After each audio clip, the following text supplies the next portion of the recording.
လို့မွန်မြတ်တဲ့စီးစနစ်ကြတဲ့ဥပုပ်အဓိပ္ပာယ်ရှိရှိစောင့်လိုက်တဲ့ဥပုပ်ရဲ့တန်ဖိုးနဲ့နှိုင်းယှဉ်ကြည့်လိုက်မယ်ဆိုလို့ရှိရင်တဲ့ယရနာတွေရဲ့တန်ဖိုးဟာဥပုပ်တစ်ခါစောင့်ရတဲ့ကုသိုလ်တန်ဖိုးရဲ့16ပုံတစ်ပုံတော့မရှိဘူးလို့ပြောတယ်နော်။ဘာဖြစ်လို့ဒီလိုပြောရတော့လို့ဆိုလို့ရှိရင်ဥပုပ်တစ်ချိန်တစ်ခါစောင့်လိုက်လို့ရှိရင်လူစည်းစိမ်မပြောနဲ့နတ်စည်းစိမ်နတ်ချမ်းသာတွေကိုပေးနိုင်တယ်။ဟောနတ်ချမ်းသာတွေဆိုတာအဲ့ဒီယရနာတွေရဲ့တန်ဖိုးတွေကြီးတယ်ဟုတ်ကဲ့။ဥပုပ်ကလေးတစ်ခါစောင့်လိုက်တာနဲ့ဒီပုဂ္ဂိုလ်ဟာလူချမ်းသာတဲ့တာလွန်နဲ့နတ်ချမ်းသာလူချမ်းသာဆိုတာနတ်ချမ်းသာနဲ့နှိုင်းယှဉ်လိုက်လို့ရှိရင်ဘာမှမပြောပါတော့တော့ဘူးချမ်းသာဒုက္ခလို့တော့မဆိုနိုင်တော့ဘူးဘာဖြစ်လို့တော့ဆိုတော့စဉ်းစားကြည့်လေလူပြည်မှာအနှစ်90မှစတုမာရဲ့နတ်ပြည်မှာတရက်ဖက်ရှိသေးတာတက်တန်းချင်းအပြင်လဲကွာတယ်စီးစိမ်ချမ်းသာခြင်းအပြင်လဲကွာတယ်လူပြည်မှာအနှစ်တရာဆိုရင်တာဝရိန္ဒာနတ်ပြည်မှာတရက်ဖက်ရှိသေးတယ်နော်အဲ့ဒီရက်တွေနဲ့တွက်လိုက်တဲ့အနှစ်900ဟာစတုမာရဲ့နတ်ပြည်ရဲ့တက်တန်းတစ်ခုပဲ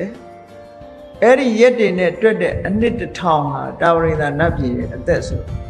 နတ်သက်တွေကတဖြည်းဖြည်းတဆတိုးသွားတာနဲတဲ့အသက်တွေမဟုတ်ဘူးရှည်လျားတာချမ်းသာဒုက္ခကလည်းအလွန်တရာကြီးမားတယ်ဆိုတော့လူချမ်းသာနဲ့နတ်ချမ်းသာနှိုင်းယှဉ်ကြည့်လိုက်မယ်ဆိုရင်မနှိုင်းယှဉ်နိုင်တော့အောင်နတ်ချမ်းသာကတာလွန်နေတယ်ပေါ့နော်လူဆိုလို့ရှိရင်အသက်50လောက်ဆိုမအိုဘူးလားကိုမှတရက်ပဲရှိသေးတယ်လေစီးစိမ်ချမ်းသာခံစားရတာချင်းကလည်းတအားกว่าတယ်တက်တိုင်းဟာလည်းတအားกว่าစတုမာရိနတ်ပြည်မှာတရက်ရှိပဲတာဝရိန္ဒာနတ်ပြည်မှာနေဝက်ပဲရှိသေးတယ်ဟုတ်ကဲ့လားအဲ့လိုနတ်ပြည်တွေဟာတစ်ခုနဲ့တစ်ခုတာလွန်သွားလို့ဟောဒီဥပုသ်ဆောင်လို့ရှိရင်အခုပြောတဲ့နတ်ပြည်တွေအလုံးရောက်နိုင်တာဖြစ်သောကြောင့်ဥပုသ်ဆောင်ရခြင်းရဲ့အကျိုးကျေးဇူးဟာအလွန်ကြီးမားတယ်လို့မြတ်စွာဘုရားကဟောတယ်ဒါတွေမကဘူးတရားမင်းကြီးကတခါပြောတယ်အေးလူလောကမှာရှိတဲ့ပုဂ္ဂိုလ်တွေလာဆန်းရှိရဲ့လာစုရှိရဲ့လာပြီလာွယ်မှာဥပုသ်ဆောင်ကြမယ်ဆိုလို့ရှိရင်အဲ့ဒီပုဂ္ဂိုလ်တွေကိုတရားမင်းကြီးကပြောတာ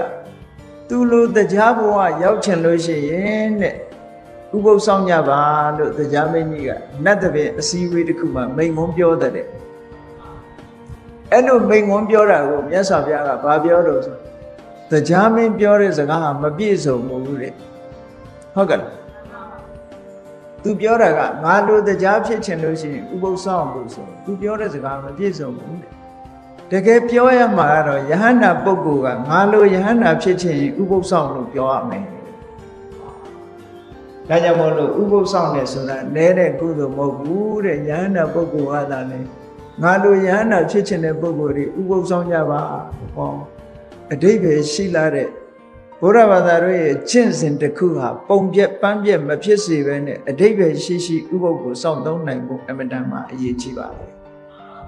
ဥပုသ်လို့ပြောလိုက်တာနဲ့ဘာသာကြားတွေကလည်းသူတို့လည်းဥပုသ်ဒီလည်းဥပုသ်တူတူလို့တချို့ကထင်နေတတ်ကြတယ်ဟုတ်လားအနိတ္တရဘိုင်းမှာအလွန်ကွာခြားတယ်ဆိုတာအလုံးသဘောပေါက်နားလည်ပြီးဘုရားမြတ်စွာဟောကြားတော်မူခဲ့တဲ့တကယ်စစ်မှန်တဲ့အရိယုပောဒထလို့ခေါ်တဲ့သူတော်စင်သူတော်မြတ်တို့စောင့်သုံးတဲ့ဥပုသ်ကိုကိုစီကိုငါချင်းကြံကြိုးကိုအားထုတ်စောင့်သုံးနိုင်ကြပါစေကုန်သတည်း